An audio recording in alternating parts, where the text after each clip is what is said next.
नमस्कार, मंडी.com में आपका स्वागत है। मैं हूं भुवन भास्कर। मंडी.com में हम हाजिर हैं एक और नया एपिसोड लेकर, और इसमें हम एक बार फिर बात करेंगे कुछ नए विषयों की।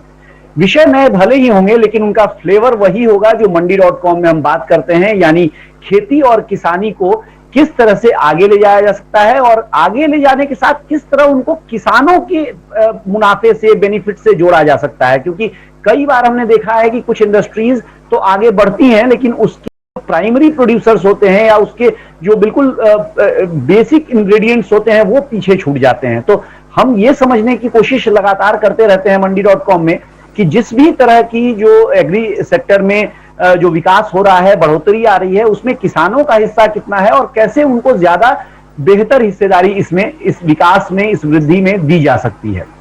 आज हमारे साथ इस चर्चा में दो खास मेहमान जो जुड़े हैं, उनसे आपका परिचय करा देते हैं। हमारे पहले मेहमान हैं आज ICFA के चेयरमैन, यानी Indian chamber of food and agriculture के chairman doctor MJ Khan. Khan साहब, बहुत बहुत स्वागत है आपका मंडी.com में। और हमारे आज के दूसरे मेहमान हैं राजीव रंजन झा, वरिष्ठ आर्थिक पत्रकार, जो एग्रीकल्चर सेक्टर को बहुत करीब से, लगभग 2 दशकों से ज्यादा से देख रहे हैं और उस पर तमाम तरह की चर्चाएं और में भी भाग लेते हैं और आर्टिकल्स वगैरह भी लिखते हैं। आप दोनों का एक बार फिर बहुत बहुत स्वागत है। खान साहब, मैं शुरुआत आपसे करना चाहता हूं इस चर्चा की, क्योंकि एक तरह से देखा जाए तो मैं राजीव जी से एक ओवरव्यू पूछूंगा, क्योंकि एक पत्रकार चीजों को बिल्कुल जो वर्ड व्यू है वो उसके पास होता है, वो ऊपर से चीजों को एक साथ सब देखता है, समझता है। लेकिन आप चीजों को अंदर से समझ रहे हैं। आप लगातार, क्योंकि एग्रीकल्चर के जो अलग अलग एक स्टेक होल्डर्स हैं, उनके साथ काम करते हैं और उनसे लगातार चर्चा करते हैं। सरकार में भी आप कई कमिटीज में देखते हैं, जानते हैं कि सरकार की पॉलिसी किस तरह से बन रही हैं। तो जो पिछले करीब कहा जाए कि साल, 1.5 साल में एग्रीकल्चर का जो हमने मिजाज देखा है, और एक तरह से बड़ी प्रशंसा भी हुई है कि एग्रीकल्चर ने सारे सेक्टर्स को पीछे छोड़ दिया है, और एक तरह से जब सब सेक्टर्स निगेटिव ग्रोथ दिखा रहे हैं, उस समय एग्रीकल्चर ने पिछले साल पॉजिटिव ग्रोथ दिखाया है। लेकिन क्या ये एक इत्तेफाक है कि एग्रीकल्चर ने पिछले साल पॉजिटिव ग्रोथ दिखाया है, या आपको लगता है कि वास्तव में फंडामेंटल्स ने का सहारा रहा है एग्रीकल्चर को इस प्रदर्शन में? देखिए, जो कोरोना पीरियड का परफॉर्मेंस रहा है तीनों सेक्टर्स का, मैन्युफैक्चरिंग का, सर्विसेज का एंड एग्रीकल्चर का, तो एग्रीकल्चर चूंकि प्राइमरी सेक्टर है तो बड़ा लाजमी है कि इसमें स्टेबिलिटी बनी रहती है। बहुत फेवरेबल कंडीशन में बहुत बड़ी ग्रोथ नहीं लेगी और अनफेवरेबल कंडीशन में तो बहुत ज्यादा डिप नहीं होगा। लॉन्ग टर्म अगर देखें तो फंडामेंटल्स एग्रीकल्चर के इतने एसेंशियली स्ट्रांग है कि एक सर्टेन लेवल ऑफ ग्रोथ को वो सपोर्ट करते रहते हैं। वो ग्रोथ है 1% से लेके 4% के बीच की। नॉर्मली ऑन एन एवरेज आपको 2.4% की ग्रोथ आती है, लेकिन पिछले साल on account of the enhanced participation of industry and institutions कहीं ना कहीं वो ग्रोथ और बेहतर हुई। तो कोरोना पीरियड में 3.5% तक ग्रोथ चली गई, जो उम्मीद नहीं थी। ये मान के चल रहे थे कि चूंकि लॉकडाउन पहला फेज लगा है, उसकी वजह से हर चीज अफेक्टेड होगी। लेकिन 2 चीजें इसमें हुई। एक तो rural areas in general affected नहीं थे फर्स्ट फेज में, सेकेंड फेज में हुई है। दूसरा, जो असेंशियल सप्लाई थी इनपुट्स की, वो गवर्नमेंट ने इंश्योर किया। स्टेट आफ्टर स्टेट के जो जियोज निकले थे बहुत टाइम से निकाले गए और मेड श्योर हुआ कि जो मूवमेंट है एसेंशियल इनपुट्स का, चाहे वो सीड्स हो, पेस्टिसाइड हो, फर्टिलाइजर हो या मशीनरी का हो, वो बिना बाधित हुए चलता रहा।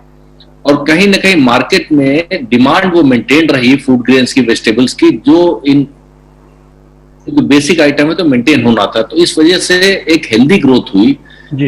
एक और उसमें एडेड फैक्टर था जिसको कम लोग एनालाइज कर पाए हैं, जिसने फार्म सेक्टर की ग्रोथ को और फ्यूल कर दिया, बढ़ा दिया। वो ये था कि अर्बन एरिया से जो लोग माइग्रेट करके लॉकडाउन पीरियड में अपने गांव में गए, वो अपने साथ एक्सपर्टाइज लेके गए, वो अपने साथ क्रेडिट वर्दीनेस लेके गए और वो अपने साथ आइडियाज लेके गए। तो ये जो क्लास था ये गांव में गया, बैंकिंग सिस्टम तैयार था लोन देने के लिए, कुछ पैसा ये अपना लेके गए।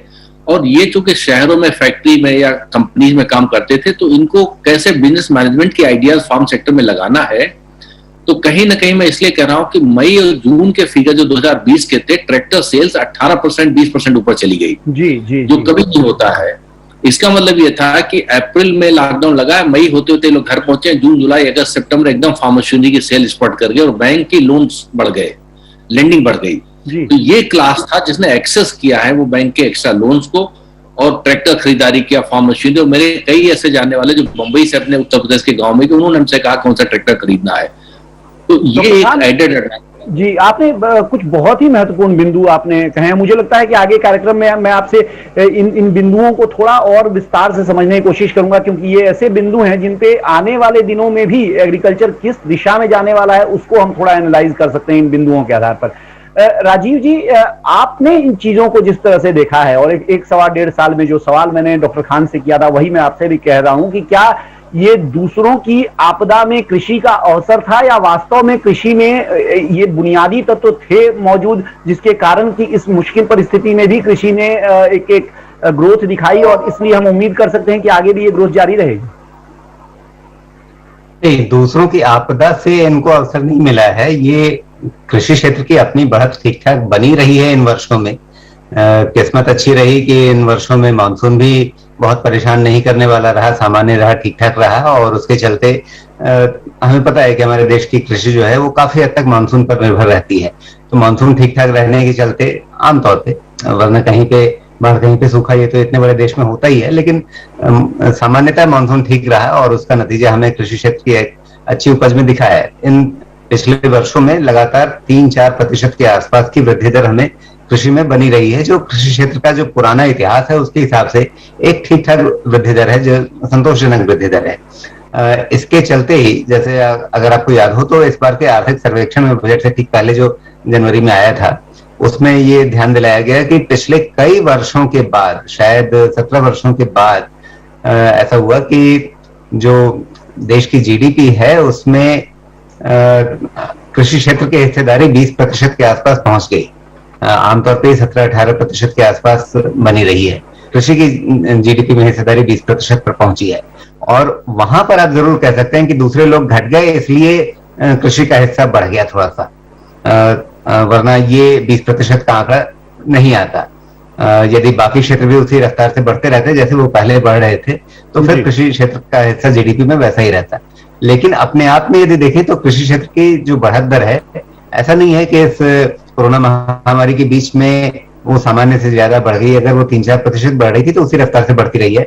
और यदि आप देखें तो ऐसा भी नहीं है कि जैसा खान साहब बता रहे थे कि जो कोरोना महामारी का पहला दौर था उसमें कृषि क्षेत्र मोटे तौर पर अप्रभावित रहा है।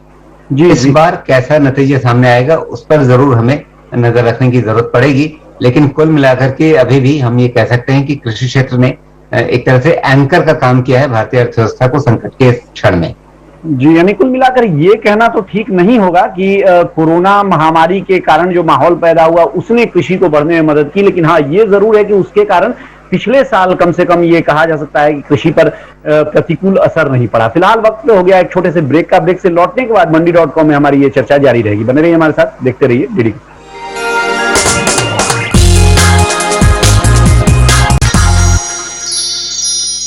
एक बार फिर स्वागत है आपका मंडी.com में। हम बात कर रहे हैं आज भारतीय कृषि क्षेत्र की, यानी एग्रीकल्चर सेक्टर में जो ग्रोथ हमने पिछले कम से कम 4 से 5 क्वार्टर में, तिमाहियों में देखा है, उससे क्या संकेत निकल के आते हैं और आगे के लिए किस तरह की दिशा उससे हम देख सकते हैं। इन विषयों पर हम बात कर रहे हैं और हमारे साथ इस चर्चा में जो दो मेहमान जुड़े हैं, डॉक्टर MJ खान जो Indian chambers of food and agriculture के चेयरमैन हैं और राजीव रंजन झा जो वरिष्ठ आर्थिक पत्रकार हैं।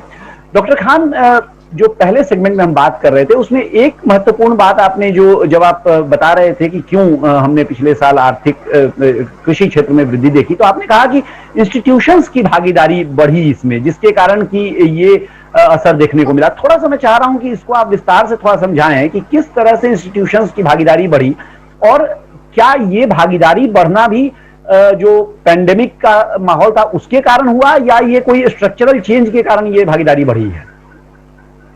देखिए, आप over a period of time अगर कृषि में देखें तो पहले एग्रीकल्चर जो थी एक्टिविटी थी किसानों की और इनपुट सप्लायर उसमें पार्टिसिपेट करते थे और गवर्नमेंट एक्सटेंशन का रिसर्च का काम करती थी। लेकिन पिछले 15, 20, 25 सालों में और खास करके पिछले 5-7 सालों में इंस्टीट्यूशन बहुत वाइब्रेंट हुए हैं। अब जैसे नेफेड का मैं एग्जांपल दूं तो नेफेड जो है अपना डाइवर्सिफाई किया है, अब एफपीओज को बड़े पैमाने पर सपोर्ट कर रहा है और रिटेल तक में जा रहा है। अभी एक्सपोर्ट के लिए एपिडा के साथ साइन अप किया है। तो कहीं ना कहीं इंस्टीट्यूशन नाबार्ड बहुत तमाम सारी नई नई स्कीम्स लाके एग्रेसिव तौर पर रीच आउट कर रहा है फार्मर्स को, और फार्मर्स ग्रुप्स को बनवाने में मदद कर रहा है। तो कहीं ना कहीं जो इंस्टीट्यूशनल मैकेनिज्म एग्रीकल्चर में है, जैसे एफपीओ इन पर्टिकुलर अगर नाम लें तो कोई 6,000 6,500 एफपीओ बन चुके हैं और 10,000 का लक्ष्य है, इन एडिशन टू 5,000 जो पहले से बने हुए हैं। ये किसानों को स्केल भी देते हैं, एक्सपर्टाइज भी देते हैं और मार्केट से कनेक्ट भी करने का रोल अदा करते हैं। दूसरा नेशनल हॉर्टिकल्चर बोर्ड है, नेशनल कोऑपरेटिव डेवलपमेंट कॉर्पोरेशन है, नाबार्ड है, इन सब ने बहुत एग्रेसिवली फार्मर्स को, अगर वो फाइनेंस में है तो लेंड कर रहे हैं। इंश्योरेंस, अगर एग्रीकल्चर इंश्योरेंस ऑफ इंडिया की बात करें तो इंश्योरेंस का रोल प्ले कर रही है। मार्केटिंग की बात करें तो नेफेड का रोल है। और एक्सपोर्ट का सबसे ज्यादा जो प्लीजिंग, मैं एक ग्रुप ऑफ मिनिस्टर्स की मीटिंग में भी था, बैक टू बैक 2 मीटिंग बैठा, जिससे finance minister, foreign minister, commerce minister, रक्षा मंत्री जी, ये सब लोग 7 लोगों का दल था उसमें। तो एक्सपोर्ट को लेके बहुत ज्यादा ऑप्टिमिज्म थी और एक्सपोर्ट परफॉर्मेंस इंडिया की ट्रेमेंडस हुई पिछले 15-20 सालों में, 25 सालों में। जब से मैं देख रहा हूँ सिंगल ईयर में 18% से ऊपर ग्रोथ हो जाना, that was impossible. In fact single quarter जो immediately after first lockdown period का हुआ, 24% ग्रोथ हुई एग्रीकल्चर एक्सपोर्ट्स में। तो कहीं ना कहीं जो इंस्टीट्यूशन की हिस्सेदारी और इंडस्ट्री बड़े इनोवेटिव मॉडल्स के साथ में फार्मर्स के साथ अब इंगेज कर रही। पहले इंडस्ट्री का रोल था अपना बीज बेचा, पैसा वसूला, वापस पेस्टिसाइड बेचा, पैसा वसूला, बात खत्म हुई, फर्टिलाइजर दिया, पैसा आया, बात खत्म। लेकिन अब इंडस्ट्री नए नए मॉडल्स ला रही है फार्मर्स के साथ कॉम्प्रहेंसिवली इंगेज करने की। जैसे मैं टाफिल, एक ट्रैक्टर की कंपनी है, उन्होंने कोरोना पीरियड में कुछ 5,000 घंटे मुफ्त ट्रैक्टर देने का प्रॉमिस कर दिया फार्मर्स को। उन्होंने उसका मैकेनिज्म वर्कआउट किया, डीलर्स को एक एक ट्रैक्टर दिया कि भाई जो किसान लेना चाहे। तो आइडिया उनका ये था किसानों के साथ एंगेज करेंगे तो उनकी ब्रांड बढ़ेगी, और ये क्राइसिस टाइम सबसे बढ़िया टाइम होता है अपॉर्चुनिटी एक्सप्लोर करने। जो बदलाव की बात, जितने कई सारी बातें डॉक्टर खान ने कही हैं, क्या हम माने कि वो जो बुनियादी सुधार जो किए गए थे पिछले शुरुआती इस सरकार के 2014 में आने के बाद, उसका असर अब इन रूपों में देखने को आ रहा है? देखिए भुवन जी, जो संरचनात्मक बदलाव होते हैं कई बार कुछ हिस्सों में, समाज के कुछ हिस्सों में उन बदलावों के पहुंचने में थोड़ा वक्त लगता है, और उसके पीछे जो एक मानसिक सोच है, उसके अंदर जो एक हिचक बनी होती है, उसका भी असर होता है। जैसे मान लीजिए आपने सॉइल टेस्टिंग की बात कही, किसान कहता है हमसे कोई ज्यादा हमारी मिट्टी को जानता है क्या, हमारे खेत को हमसे कोई ज्यादा जानता है क्या। कोई बोलता है कि अच्छा अब ये लोग आएंगे हमें खेती किसानी सिखाने के लिए। तो ऐसी सोच बहुत बार बाधक बनती है नई चीजों को अपनाने में। और अभी मिस्टर खान ने बहुत एक दिलचस्प बात कही कि भारत का जो कृषि निर्यात है वो काफी अच्छी रफ्तार से बढ़ा है, बेशक बढ़ा है, लेकिन वो एक लो बेस पर है। भारत अभी भी मतलब जस्ट अभी पहुंचा है टॉप 10 कृषि निर्यातकों में, अभी भी 9वें स्थान पर है।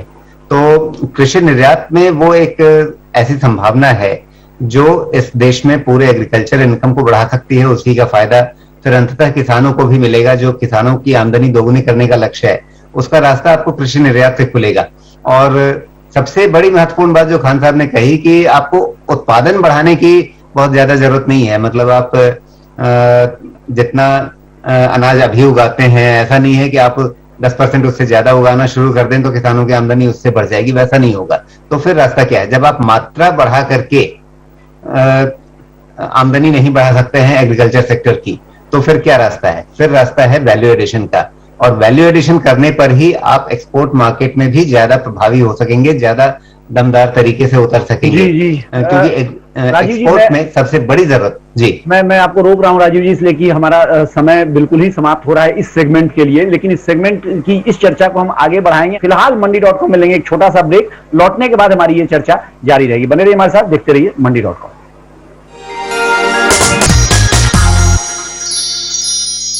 एक बार फिर स्वागत है आपका मंडी.com में। हम बात कर रहे हैं भारतीय कृषि क्षेत्र में पिछली कुछ तिमाहियों में देखे गए विकास की, और हम ये समझने की कोशिश कर रहे हैं कि ये जो भारतीय कृषि क्षेत्र में विकास दिखा है, खासतौर से ऐसे समय में जिस समय दूसरे तमाम सेक्टर्स ने बहुत ही बुरा प्रदर्शन किया, कहा जाए तो नकारात्मक वृद्धि दर उनमें देखी गई उस समय, तो उसका कारण क्या है? क्या वास्तव में कुछ बुनियादी बदलाव भारतीय कृषि क्षेत्र में ऐसे रहे हैं जिसके कारण इस तरह का प्रदर्शन इस क्षेत्र ने दिखाया है?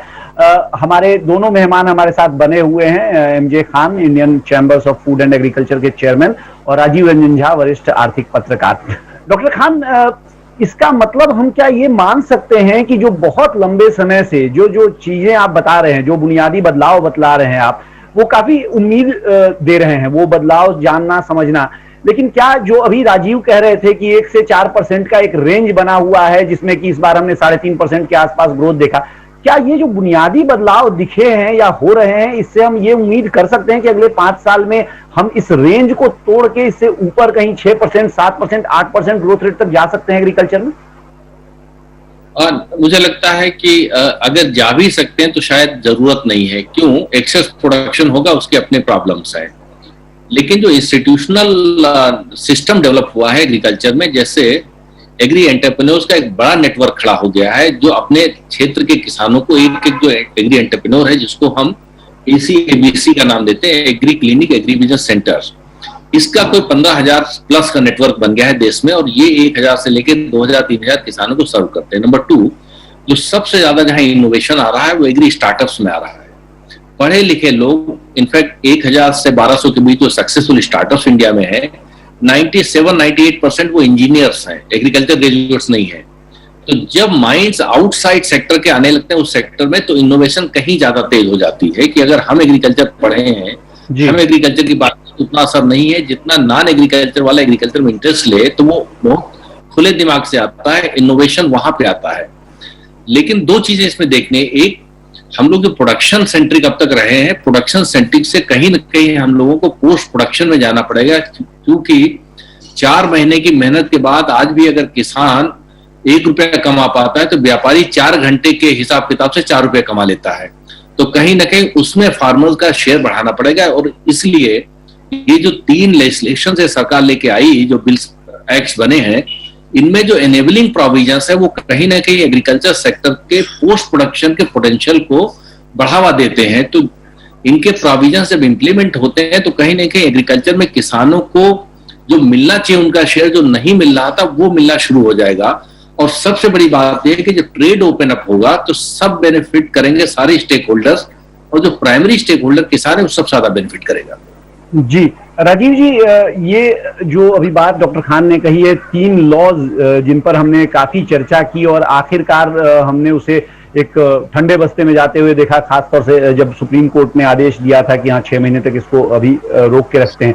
तो आपका क्या मानना है, क्योंकि एग्रीकल्चर सेक्टर को और इन तमाम जो पॉलिसी इंटरवेंशन है उनको आप नजदीक से देखते रहे हैं, तो ये 3 लॉज के आने या ना आने से आपको क्या लगता है कितना फर्क पड़ने वाला है? डॉक्टर खान ने जो कहा है, क्या वास्तव में आपको लगता है कि ये एक इनेबलर साबित हो सकते हैं? देखिए, कुंजी तो वहीं पर है, चाबी वहीं पर है क्षेत्र के विकास की, उसके बिना नहीं होने वाला है। इस बात को सरकार ने भी समझा और इसी वजह से ये 3 कानून बनाए गए। दुर्भाग्य की बात है कि वह राजनीति के चक्कर में फंस गया, और इससे पहले जो अभी तक वेस्टेड इंटरेस्ट एग्रीकल्चर सेक्टर में कुंडली मार के बैठे हुए हैं, उनका वेस्टेड इंटरेस्ट वहां पर प्रभावित हो रहा है। और इस वजह से, चूंकि वो राजनीतिक रूप से भी कुछ राज्यों में बहुत शक्तिशाली लोग हैं, इसलिए ये सब कुछ घटनाक्रम जो हमें जो राजनीतिक किसान आंदोलन के नाम पे दिखी है वो इस रूप में आई है। लेकिन वास्तविकता यही है कि जब तक आप कृषि क्षेत्र को एक स्वतंत्र बाजार के रूप में विकसित नहीं करेंगे और उसमें नए आइडियाज के साथ, नई तकनीक के साथ, नई पूंजी के साथ आप दूसरे लोगों को जो अभी इस क्षेत्र में नहीं है उनको आने नहीं देंगे, तब तक इस क्षेत्र का भला नहीं होने वाला है। अब एक छोटा सा उदाहरण आपको देता हूं। जैसे कृषि निर्यात ही हमारा है, उसमें 15% से कम हिस्सा है आपकी हाई वैल्यू चीजों का या वैल्यू एडेड चीजों का। आप बेसिक चीजें निर्यात करते हैं, आप अनाज उगाते हैं, निर्यात कर देते हैं। इसीलिए कई लोग कहते हैं कि आप चावल निर्यात नहीं कर रहे हैं, आप तो देश का पानी निर्यात कर रहे हैं, क्योंकि बहुत सारा पानी लगता है धान उगाने में और चावल बनाने में, और इसलिए आप अनाज नहीं, आप देश का पानी एक्सपोर्ट कर रहे हैं। आपको वैल्यू एडिशन की तरफ जाना ही पड़ेगा, और उसके लिए जरूरी है कि संगठित पूंजी इस क्षेत्र में आए, और उसका रास्ता इन नए कानूनों से ही खुलने वाला है। चलिए, ये दोनों ही हमारे मेहमानों का ये मानना है कि पोस्ट प्रोडक्शन पर ज्यादा ध्यान देने की जरूरत है, और तभी वास्तव में किसानों की आमदनी बढ़ेगी। हालांकि सवाल अभी भी ये है कि जब 100% एफडीआई को अनुमति मिल चुकी है तो अभी और क्या इसमें अवरोध है। हालांकि समय अब मंडी.com में हमारे पास आज के लिए नहीं बचा है, और मैं बार बार ये पहले भी मैंने कहा कि हमारे दोनों मेहमानों ने आज जो विषय उठाए हैं और जो बातें कही हैं उनसे दरअसल कई और ऐसी चर्चाओं का एक मसाला उनसे तैयार हो सकता है, और हम कोशिश करेंगे कि इन विषयों पर भी आगे हम चर्चा अपने कार्यक्रम में करें। लेकिन फिलहाल मंडी.com में हो गया है वक्त अब आज विदा लेने का। आप दोनों का बहुत बहुत शुक्रिया हमारे साथ कार्यक्रम में शामिल होने के लिए और ये तमाम बातें हमारे दर्शकों से साझा करने के लिए। Thank you. तो ये थे राजीव रंजन झा, वरिष्ठ आर्थिक पत्रकार, और doctor MJ Khan, chairman ICFA Indian chambers of food and agriculture, जो हमारे साथ कार्यक्रम में आज जुड़े थे और जिन्होंने भारतीय कृषि क्षेत्र से जुड़े कई छोटे छोटे ऐसे विषय जो आमतौर पे मुख्य मीडिया का हिस्सा की चर्चा का हिस्सा नहीं बन पाते हैं उन पर हमारा ध्यान भी आकर्षित किया, उनके बारे में जानकारी भी दी। लेकिन ये ऐसे विषय हैं जिन पर और ज्यादा विस्तृत चर्चा की जरूरत है, जो हम कोशिश करेंगे कि आगे अपने इसी कार्यक्रम में हम उन पे भी चर्चा करें। लेकिन फिलहाल अब मुझे दीजिए इजाजत, और बने रहिए हमारे साथ, देखते रहिए, क्योंकि डीडी किसान पर कार्यक्रमों और खबरों का सिलसिला जारी है। आपकी राय हमारे लिए बहुत महत्वपूर्ण है। आप हमारे टोल फ्री नंबर पर कॉल कर सकते हैं और अपनी राय दे सकते हैं। साथ ही आप ईमेल के जरिए भी हमें अपनी राय दे सकते हैं। हमारा ईमेल पता है ncdexmandi@gmail.com।